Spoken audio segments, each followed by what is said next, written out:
BMS academy में आपका स्वागत है। फ्रेंड्स, तो अभी तक के जैसे हमने अपने प्रीवियस स्लाइड्स में देखा what is a blocking code, what is a non blocking code, कब हमें ब्लॉकिंग कोड यूज़ करना चाहिए और कब हमें नॉन ब्लॉकिंग कोड यूज़ करते हैं Node.js के एनवायरनमेंट में। So basically Node.js is a non blocking server platform, so expect almost everything built on top of it to be non-blocking. The major purpose or the main motto of Node.js is to build a non-blocking server platform or to build a non-blocking platform where we write non-blocking codes. हमें वही code इस particular platform पे लिखना है जो कि non blocking हो। अगर कोई हम ऐसा कोड लिखते हैं जो ब्लॉक कर रहा हो किसी चीज़ को, then we are hindering the motto behind the Node.js. So let's move on to the next important topic, which is not explicitly bounded with the Node.js, but it also includes in the JavaScript, but it is a very important concept, and that is known as closures, which itself been available in JavaScript itself. So what are closures? Closures are functions that inherit variables from their enclosing environment. It remembers the context in which it was declared, along with the variables available in the context and any parent context. तो closures basically वो functions होते हैं जो अपने जिन इसको easy words में ये समझ सकते हैं कि जो मेथड एक पर्टिकुलर मेथड के अंदर डिफाइन किए जाते हैं, जिससे वो अपने प्रीवियस अपने पेरेंट्स के स्कोप को रिकॉग्नाइज करते हैं कि किस एनवायरनमेंट में डिक्लेयर किए गए हैं, उसके स्कोप को जो वो रिमेंबर अपने पास रखते हैं और समझते हैं कि हमें क्या एक्शन परफॉर्म करना है, क्या हमारी वैल्यूज़ है, क्या चीज़ें वैल्यू पिछले हमारी वैल्यू सेट हुई है हमारे पेरेंट एनवायरनमेंट में। इन सारी चीज़ों को हम वो होते हैं क्लोजर फंक्शंस। जैसे कि आप फिर से पढ़ सकते हैं कि remember the context in which it was declared along with the variable available in the context. यानी कि ये वो कंटेक्स्ट जिस कंटेक्स्ट में इन्हें यूज़ किया था उस कंटेक्स्ट में और उनके अपने पेरेंट के कॉन्टेक्स्ट को ये दोनों मेंटेन करके या याद करते हैं। So let's take an example jQuery। जैसा कि आपको पता होगा jQuery जावास्क्रिप्ट की ही लाइब्रेरी है जो सर्टेन हमारे क्रॉस ब्राउज़र इश्यूज़ को, ब्राउज़र कंपैटिबिलिटी इश्यूज़ को हैंडल करती है। तो मैंने ये एग्जांपल आपको एक सिंपल से एग्जांपल है ताकि आपको समझ सकें कि क्लोजर फंक्शंस जो मैंने आपको बताए थे वो किस तरीके से काम करते हैं। यहाँ पर आप देख सकते हैं एग्जांपल में एक मैंने वेरिएबल क्लिक काउंट लिया है, इसे 0 से इनिशियलाइज किया है। फिर मैंने डॉलर जो कि jQuery का ही एक एलियास है, jQuery में हम पर्टिकुलर किसी एलिमेंट को इसी तरीके से रेफर करते हैं डॉलर, और क्लिक में हमारा एक ऑब्जेक्ट एक एलिमेंट है जिसकी आईडी नेम है। अब हमने यहाँ पे उस पर्टिकुलर एलिमेंट से एक इवेंट को बाइंड किया है और वो इवेंट क्या है, क्लिक के इवेंट पे होने वाला एक फंक्शन एग्जीक्यूट करना है। यानी कि जब भी एलिमेंट नेम आईडी जो कि एक पर्टिकुलर एलिमेंट की है वो हिट होगी, उस पर क्लिक किया जाएगा तो हमारा पर्टिकुलर फंक्शन एग्जीक्यूट करेगा जो कि क्लिक काउंट को इंक्रीज कर देगा। तो अगर आप एक चीज़ नोटिस करना और डू समथिंग तो उसके बाद जो भी ऑप्शन या जो भी कंसोल लॉग कराना है डेटा या कुछ भी हम कंसोल करा सकते हैं। तो the major thing is you need to notice here is the click count variable that is declared outside the onClick callback method is incrementing the value in the callback, and once it is clicked it is not only going to increment the value, let's say कि जब हमारा पहला hit हुआ तो हमारी click count की value 1 से increase हो गई, but next time when we tap on to that it going to increase it by another 1, so that now the click count is 2. So you can easily check that it is remembering its context in which it was declared and its parent context, यानी कि parent की value क्या है और अब क्या हो गई, इसको मेंटेन करके चलता है। तो बेसिकली ये क्लोजर है। If you are not very much familiar with the jQuery library, let's move on to the very specific and talk to in a very specific manner, and consider the same example in a JavaScript notation. That is a JavaScript example. As you can see, it is a similar one, just written in JavaScript, where we are initializing, this should only be where click count, which is initialized with 0 value, and document.element get element by id, element name, function on click, function execute हुआ click count, हमारी click count उस particular click count को increase कर देगी और जो कुछ है हमें करना होगा तो हम कर सकते हैं। So I hope closures is clear to know what exactly are closures and how it is useful in the JavaScript world. Let's talk about something about first class objects. In JavaScript, functions are first class objects, which means you can pass functions as arguments to other functions.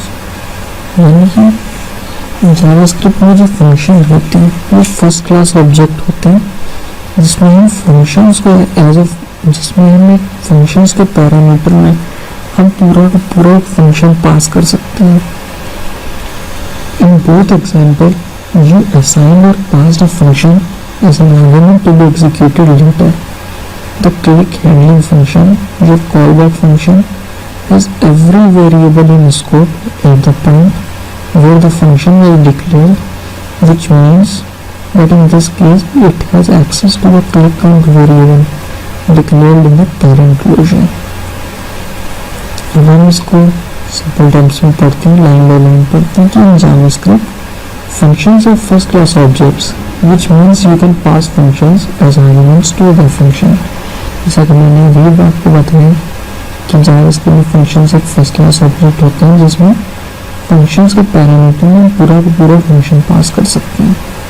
In both example you assigned or passed a function as an argument to be executed later.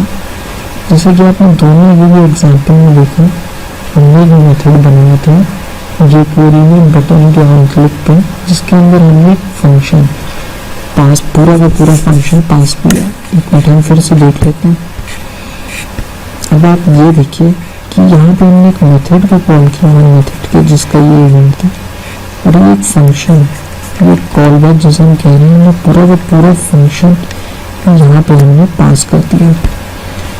इसको हम first class objects कहते हैं। यहाँ पे the click handling function your callback has every variable at the point where the function is declared, which means that it has access to the click count variable declared in the parent closure. So I hope this was now clear to you what exactly is first class objects. Now another thing is storing variables in global scope. So what exactly are scopes? Before moving and reading this, I would like to discuss what are scopes, because basically there are two types of scopes. One is local and another one is global. Global scopes generally हमारे जो होते हैं globally जिनका scope होता है, जो यानी कि through out the let's say अगर हम जावास्क्रिप्ट के टर्म्स में बात करें, हमारे पास एक ग्लोबल वेरिएबल होता है जिसका स्कोप ग्लोबली हम उसको कहीं पर भी एक्सेस कर सकते हैं। उस वेरिएबल को। लोकल स्कोप फॉर एग्जांपल हमने एक फंक्शन बनाया, उसके अंदर हमने वेरिएबल डिक्लेयर कर दिया, तो उस वेरिएबल का जो स्कोप हुआ वो एक लोकली स्कोप हुआ। जैसे हम आई का मान लीजिए हमने एक फंक्शन बनाया, उसमें आई को 10 ले लिया कि where I equal to 10, but it's been declared as a function. So उस आई का कॉन्टेक्स्ट जो है, उस आई का जो स्कोप है वो एक लोकल हुआ। अगर कोई चीज़ मान लीजिए हमने बाहर डिक्लेयर कर रखी है और उसको हम अब अंदर डिक्लेयर करते हैं और उसकी वैल्यू आती है, तो इससे हमें पता लगता है कि वो ग्लोबली उसका स्कोप है, वो हम कहीं पर भी एक्सेस कर सकते हैं। So now coming to this lines, storing global variable storing variables in the global scope is generally a bad practice because they can easily collide with each other code and can cause unexpected errors. So पहले तो मैं आप लोगों से एक बात पूछना चाहूँगा कि यहाँ पे लिखा है कि storing a variable in the global scope is a bad practice, तो आप लोगों को क्या लगता है कि एक बैड प्रैक्टिस है कि हमें स्कोप्स को, वेरिएबल्स को ग्लोबल स्कोप में नहीं डिक्लेयर करनी चाहिए? द सिंपल रीजन इज कि मान लीजिए हमने एक प्रोग्राम लिखा जो मल्टीपल लाइब्रेरीज भी जिसको यूज कर रहे हैं। हमारा ग्लोबल स्कोप में वेरिएबल था, लेट्स से ग्लोबल वेरिएबल नाम का एक मैंने वेरिएबल बना जिसकी वैल्यू 5 है। नाउ द थिंग इज, अगर हम एक और वेरिएबल बनाते हैं, मान लीजिए हमारी एक लाइब्रेरी है, उसने उस पर्टिकुलर वेरिएबल को अपनी तरह के यूज करके ओवरराइड कर दिया। एक और तीसरी तरीके की लाइब्रेरी है, उसने उस वेरिएबल को यूज करके अपनी तरह से यूटिलाइज कर लिया। तो आप देख लीजिए कि यहाँ पे कॉन्फ्लिक्ट आता है, कई तरीके का कॉन्फ्लिक्ट हो गया, या फिर कई बार हमें अनएक्सपेक्टेड रिजल्ट्स की वजह से देखने को मिल सकते हैं। So that is why it's been declared as a bad practice storing variables in the global scope. So let's move on to the next slide. How closure helps.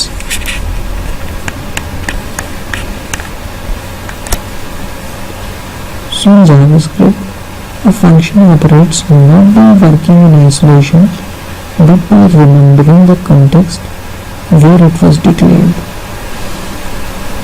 तो अगर हम JavaScript में हम समझते हैं कि क्लोजर्स हमारी कैसे मदद कर सकते हैं।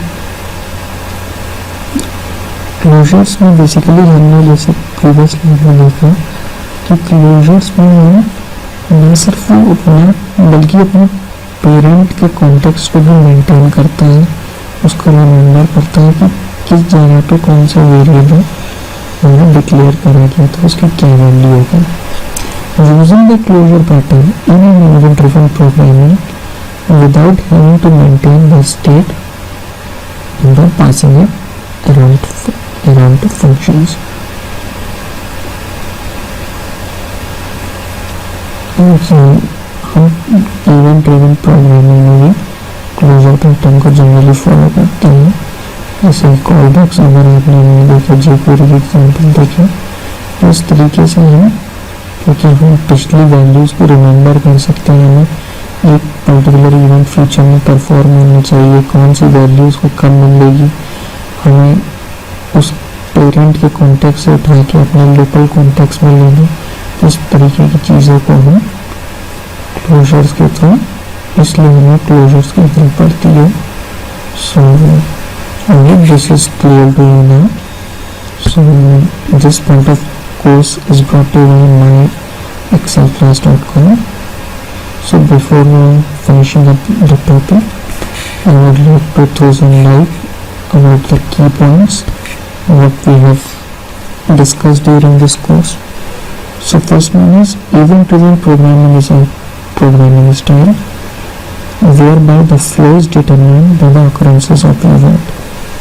तो तो मैंने जैसे ही आपको पहले भी बताया था कि इवेंट ड्रिवन प्रोग्रामिंग एक तरीके की प्रोग्रामिंग स्टाइल है जिसमें flow is determined by the occurrences of events, यानी हमारे इवेंट्स किस ऑर्डर में हो रहे हैं, किस तरीके से परफॉर्म हो रहे हैं, उसी पर्टिकुलर इवेंट के परफॉर्म होने पे क्या एक्शन, क्या नेक्स्ट स्टेप एग्जीक्यूट होना है, ये हम इवेंट ड्रिवन प्रोग्रामिंग के अंदर मैनेज करते हैं.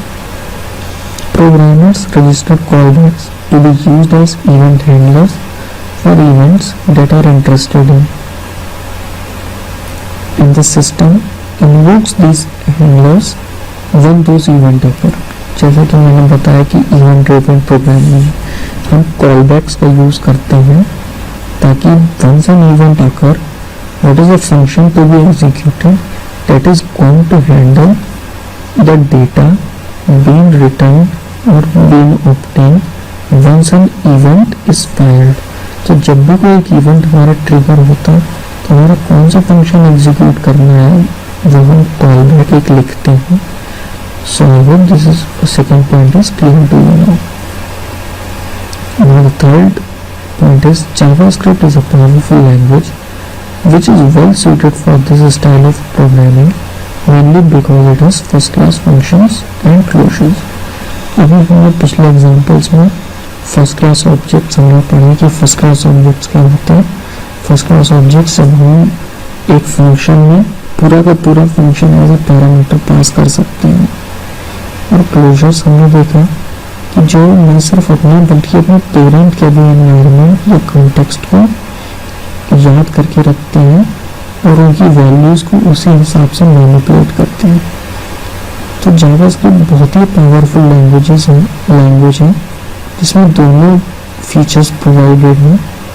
इसलिए event driven kind of programming में JavaScript is well suited to event driven programming. So friends, now I hope you are pretty much clear with the topic of event driven programming.